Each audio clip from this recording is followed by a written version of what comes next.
복된 소식 아름다운 소리 AM 1590kHz 시카고 기독교 방송입니다.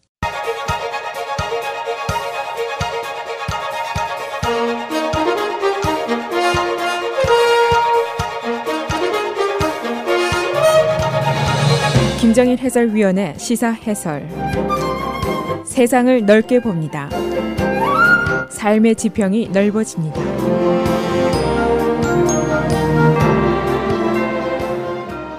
시사 해설입니다. 피츠버그의 어제는 명암이 교차하는 하루였고 또 선거를 일주일 남긴 정치권은 어제 여전히 혼란스러웠습니다. 인종차별주의자의 총에 희생된 11명의 유가족을 위로하기 위해서 대통령이 이곳을 방문했는데 어제 밖에는 2,000명이나 되는 시민들이 그의 미움과 분열의 메시지를 규탄하는 시위를 벌였습니다.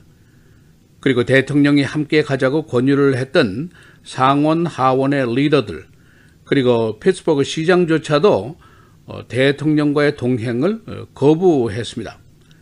그래서 트럼프의 이 어색한 피츠버그의 하루가 지났는데 그러나 오늘부터는 다시 미드텀 일렉션을 향한 불을 뿜는 유세전이 정치권에서 다시 벌어지고 있습니다. 트럼프 대통령은 어제도 보수계 시민들의 규합을 위해서 계속해서 이민 카드를 휘두르고 있습니다. 어제 그는 미국과 멕시코 국경에 5,200명이나 되는 대규모 병력을 배치하라고 명령을 했습니다.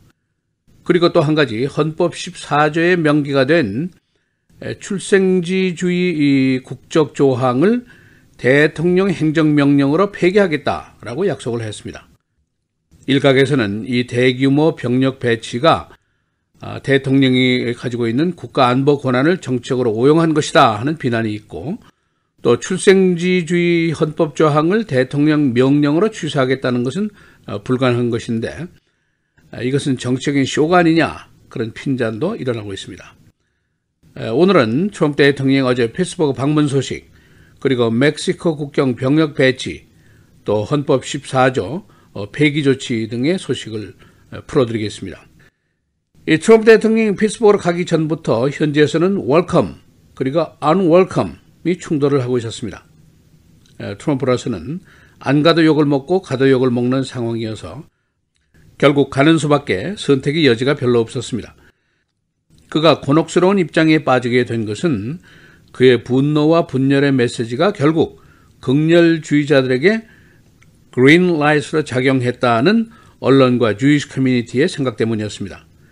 실제로 트럼프의 등장 이후에 전국 곳곳에서 이 헤이트 크라임이 증가한 것은 숫자로 이미 증명이 됐습니다. 최근에 일어난 피츠버그의 유태인 학살 사건, 켄터키의 흑인 살인 사건, 그리고 파이밤 사건 등은 더욱 극렬한 극단주의자들의 헤이트, 그 미움의 표현이다 라고 볼 수가 있습니다. 어제 트럼프의 피츠버그 방문 시에 약 2,000명의 시위대가 거리에 깔렸는데 그 시위대들이 들고 있던 팻말에는 Mr. Hate 또는 Wars Matter 이런 사인들이 있었습니다. 트럼프 대통령은 이 어색한 방문의 피해를 최소화하기 위해서 현지에서 일체 공개적인 스피치를 하지 않았습니다. 그리고 짧은 시간 동안 유대교 사원, 병원, 경찰 그리고 일부 유가족들만 방문을 했습니다. 또 그가 분위기를 부드럽게 하기 위해서 유태교 교인인 사위와 딸을 대동하고 갔지만은 현지의 그 unwelcome 정서는 그대로 수그러들지를 않았습니다. 트럼프 대통령이 어제 상하원의 리더들, 그러니까 라이언 의장, 펠로시 총무, 맥코널 상원의원, 셔머 상원의원 등을 초대를 했지만은 전원이 이를 퇴짜를 넣었고 그와의 동행을 기피했습니다. 그리고 심지어는 피츠버그 시장조차도 트럼프 대통령의 영접을 거부했습니다. 그러나 일부 유가족들과 해당 사원의 레바이 등은 트럼프 대통령의 방문을 환영했습니다. 트럼프 대통령은 어색한 하루를 뒤로하고 오늘부터 대대적인 유세에 나서게 됩니다. 화요일 선거일 전까지 8개 주를 방문해서 11번 집회를 가질 계획을 세웠는데 오늘 플로리다를 필두로 해서 이 유세가 시작이 됩니다. 플로리다는 거버너 선거, 상원의원 선거전에서 모두 각축전을 벌이고 있는 지역입니다. 그의 주요 메시지는 전통적인 선거 메시지죠. 경제가 개선됐다, 고용이 개선됐다 이런 업적 제시를 하는 것 여기에 보충해서 그 특기인 분노와 분열을 자극하는 인종, 이민 카드가 동시에 전개될 것으로 예상이 되고 있습니다. 이것을 위해서 그는 어제도 두 가지 일을 했는데 첫째가 미국과 멕시코 국경으로 5,200명의 병력을 배치하는 명령을 내린 것이 있고 두 번째는 출생주의 국적 헌법 조항을 폐기하겠다는 약속을 했습니다. 이 5,200명의 병력 배치는 멕시코에서 지금 북상하고 있는 약 7,000명의 난민들 이들의 국경 침입을 막기 위한 것이다 하는 명분입니다. 이미 현재 약 2,000명의 내셔널 가드가 배치되어 있었기 때문에 어제의 병력을 합치면 약 7,000명의 군대가 국경에 배치가 되는 겁니다. 더 이상 불법 이민자들의 국경 침입을 용납하지 않겠다 하는 의지의 표현으로 본다면 보수주의계 시민들에게는 박수를 받을 만한 조치입니다. 그러나 다른 시각도 있습니다. 비무장 난민을 막는다는 구실로 7,000명이나 되는 대규모 병력을 막대한 국방 예산을 써서 투입한다는 거 이거 대통령의 월권 아니냐 그런 지적도 있고 즉 정치적인 이득을 위한 쇼다 하는 견해입니다. 이 난민들은 약 1,000마일 밖에 지금 있는데 국경에 오려면 약 한 달 정도 걸릴 것으로 예상이 됩니다. 또 이 사람들이 국경에 오면은 국경 침입 전에 정치 망명 신청을 할 것으로 예상이 되고 있습니다.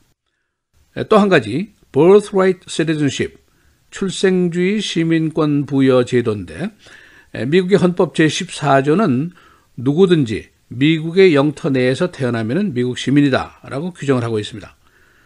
트럼프 대통령의 지도는 이런 출생주의 제도를 가진 것은 세계 미국뿐인데 이 제도 때문에 미국의 불법 이민자가 크게 생기고 있고 또 정체성에도 문제가 생기게 된다. 고로 대통령의 행정명령이라도 그러니까 executive order라는 것으로 이것을 폐기하겠다라는 주장을 하게 된 것입니다.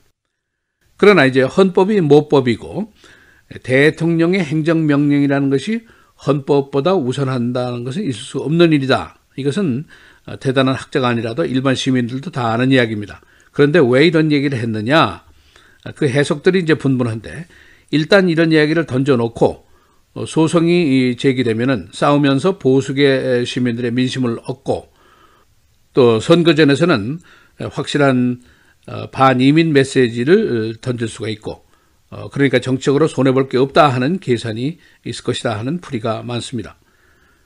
트럼프 대통령의 계산대로 이 문제로 손해를 볼지 안 볼지는 아직 미지수입니다. 이 말이 나오자마자 어제 다른 사람도 아닌 바로 공화당의 수장인 하원 의장 폴 라이언이 나서서 트럼프의 말은 wrong, 잘못된 것이다 라고 공개적으로 지적을 했습니다. 그리고 대부분의 정치 평론가들도 트럼프 대통령의 이런 조치는 정치적인 얕은 꾀다라는 해석을 하기 시작했습니다. 5,200명의 병력 배치 그리고 출생주의 폐기 조치가 그의 정치적인 플러스가 될지 또는 마이너스가 될지 그것도 지금 관심거리입니다. 시사해설 김재일입니다.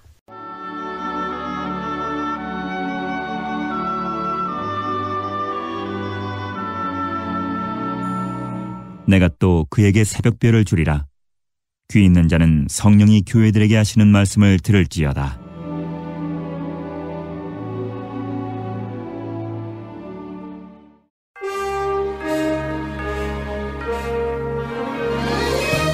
(10월 31일) 수요일 헤드라인 오늘의 주요 뉴스입니다.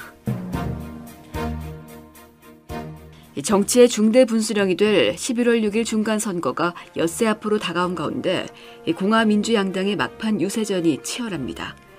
민주당은 이번 선거를 트럼프 대통령의 국영 운영에 대한 민의의 심판 무대로 만드는 데 총력을 기울이고 있는 반면 공화당은 트럼프 행정부의 발목을 잡고 있는 의회에서의 장악력을 높이는 데 전력 투구를 하고 있습니다. 특히 이번 중간선거의 최대 격전지의 하나인 텍사스 상원의원 선거에선 공화당 중진 테드 크루즈 상원의원에 도전하는 민주당 베토 오루어크 후보가 무서운 상승세를 타면서 초미의 관심이 모아지고 있습니다. 11월 6일 중간선거를 앞두고 공화당이 내세우는 경제성과 효과가 미약하다는 분석이 나왔습니다. 특히 부유하지만 유색인과 이민자 출신 비중이 높은 지역구에서 트럼프 대통령의 반이민 메시지가 경제 메시지의 효과를 반감시키는 것으로 보입니다. 언론은 어제 하원에 주도권을 주기 위한 중간선거 접전 지역구에선 경제가 공화당 지지에 별로 도움이 되지 않는다고 보도했습니다. 트럼프 대통령이 어제 11명의 총기 난사 희생자를 낸 펜실베니아주 피츠버그를 방문했지만 정작 피해자 가족들과 유대인 지역사회 안팎에선 따가운 시선이 적지 않게 나오고 있습니다. 여기에 여야 지도부도 사전 일정 등을 이유로 트럼프 대통령이 방문에 동행하는 것을 거부한 것으로 알려졌습니다. 미 역사상 최악의 반유대인 증오범죄로 기록될 이번 총기 난사 등 11월 중간선거 국면에서 증오범죄가 잇따라 발생한 가운데 트럼프 대통령은 야권 등으로부터 분열적 선동적 언어로 우파 극단주의자들을 부추겼다는 비판론에 직면한 상황입니다. 이번 피츠버그 방문에는 퍼스트 레이디 멜라니아 여사와 사위 제러드 쿠슈너 백악관 선임 보좌관, 장녀 이방카 백악관 보좌관이 동행했습니다. 출생 시민권을 행정명령으로 폐지하겠다는 트럼프 대통령의 발언을 계기로 미국에서 헌법 논쟁이 격화되고 있습니다. 트럼프 대통령은 어제 외국인이 들어와서 아이를 낳으면 시민으로 인정하고 그들에게 모든 혜택을 주는 나라는 전 세계 미국뿐이라며 출생 시민권은 반드시 폐지해야 한다고 주장했습니다.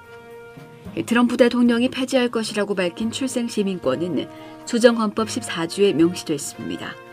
수정헌법 14조는 남북전쟁 이후 노예제도에서 해방된 흑인들에게 미국 시민으로서 권리를 보장하기 위해 1868년 헌법에 추가됐습니다. 공화당 소속 폴 라이언 하원의장은 헌법에 명시된 출생시민권 제도를 대통령의 행정명령으로 중단시킬 수 없다며 반대 의사를 분명히 전했습니다. 반면 트럼프 대통령의 측근으로 알려진 린지 그레이엄 의원은 출생시민권 제도를 폐지하는 법안을 상원에서 발의할 예정이라고 밝혔습니다.